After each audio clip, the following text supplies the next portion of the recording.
Hi, my name is Dylan Miller. I am a second-year electrical technology student, and I'm studying here at Virginia Highlands. The reason I decided to choose the electrical program, so I want a job to where I can even be working on AI and still have a job to feed my family and do what needs to be done.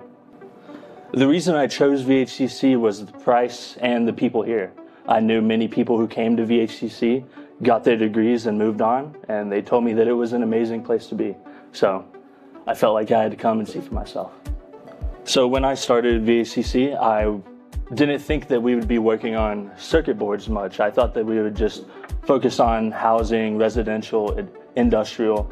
But then at VHCC, we really get to dive into electronics, see how they work and how they perform. The teacher, Donnie Melvin, makes sure his most important thing that we learn from him is how to work in a team.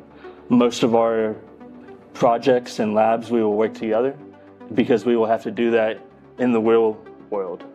If you're thinking about joining the electrical program at VHCC, you really just have to jump in. For me, I changed my majors too many times to count. I finally landed on the electrical program, and I found friendships and connections that will last a lifetime.